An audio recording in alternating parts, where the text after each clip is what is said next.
Hello everyone, मैं ज्योति श्रीवास्तव अपने इस YouTube channel wellness with me में मैं आपका बहुत बहुत स्वागत करती हूँ।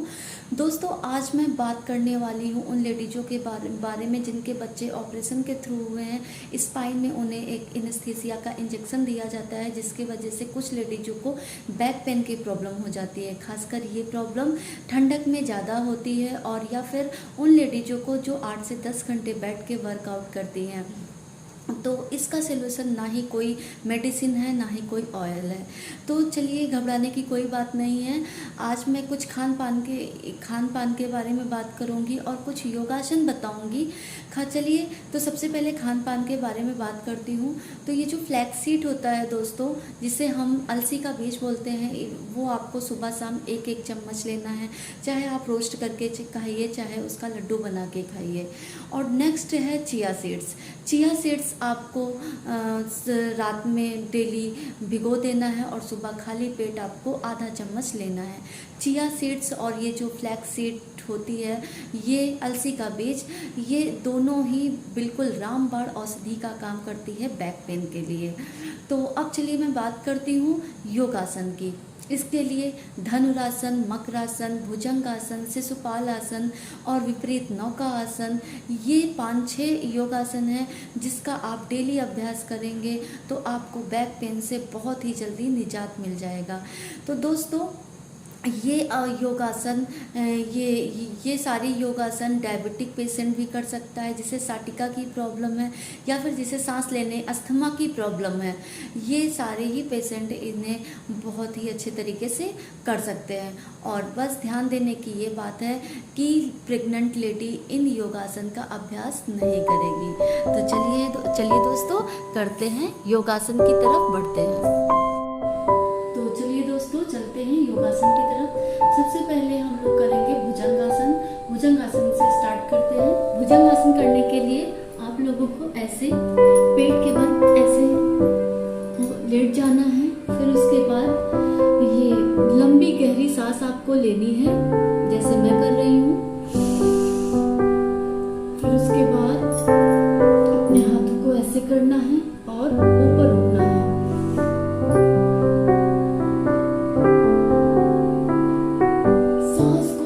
धीरे नीचे छोड़ते हुए आप अपना नीचे आएंगे। फिर इसी तरीके से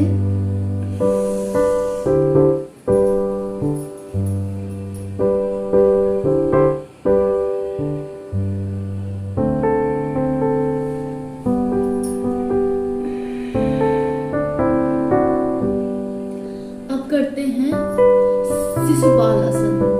शिशुपाल आसन करने के लिए इसी अवस्था में लेटेंगे, जैसे पेट के बल मुझे लेटना है आप लोगों को। और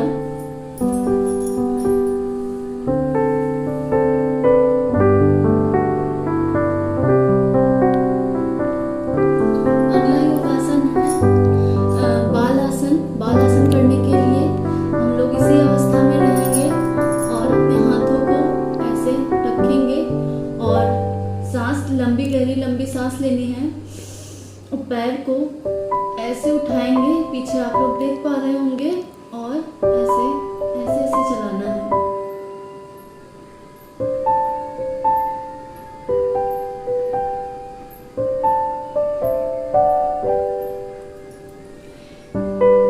ये जितने भी मैं योगासन बता रही हूँ, ये सारे ही योगासन आपको 8 से 10 बार करना है। अगला योगासन करते हैं सर्वासन। सर्वासन करने के लिए ऐसे लेट जाना है और हाथ को जो आपकी थाइस है अंदर ऐसे करना है और पीछे पैर के पोर्शन को ऊपर उठाना है, जैसे मैं कर रही हूँ।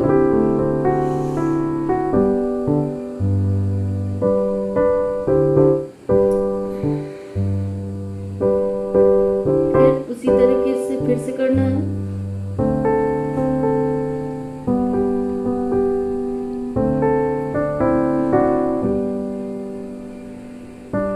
ये आपका सर्वासन। और अगला आसन है धनुरासन। धनुरासन करने के लिए इसी तरीके से लेटेंगे और अपने पैरों को पीछे ऐसे पकड़ेंगे हाथों से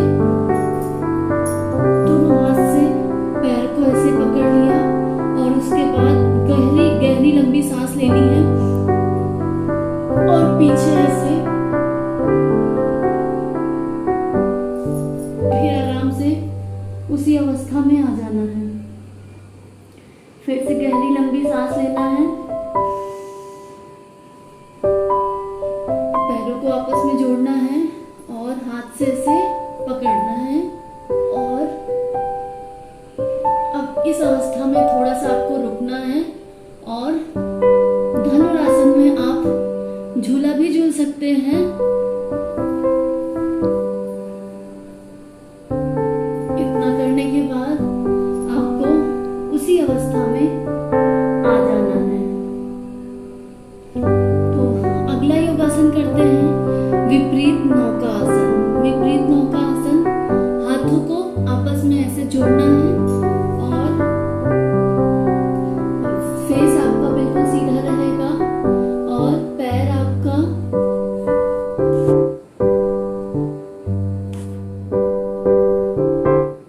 फिर नीचे करके उसी अवस्था में आ जाना है। फिर सांस को ऊपर खींच लेना है, हाथों को जोड़ना है आगे। फिर उसके बाद पहले आप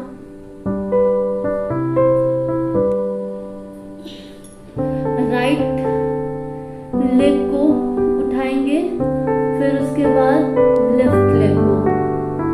इस तरीके से आपको विपरीत नौकासन करना है दोस्तों। फिर उसके बाद मैं आप लोगों को बताने जा रही हूँ मकरासन, जो कि लास्ट योगासन है।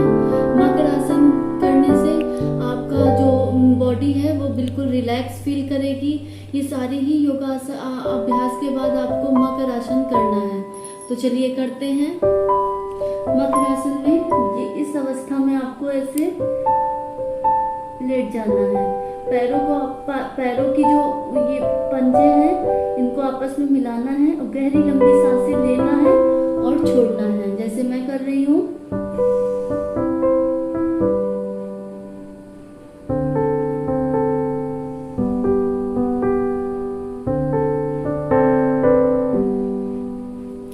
तो दोस्तों यही योगासन अभ्यास आपको करने हैं। सबसे पहले मैंने भुजंगासन आपको बताया था, फिर उसके बाद शिशुपालासन, सर्वासन, फिर धनुरासन और मकरासन। तो दोस्तों आप लोगों को ये सारे ही योगाभ्यास इसी तरीके से नियमित तौर पे करना है। और वो सारे ही पेशेंट जिनको लो बीपी की प्रॉब्लम रहती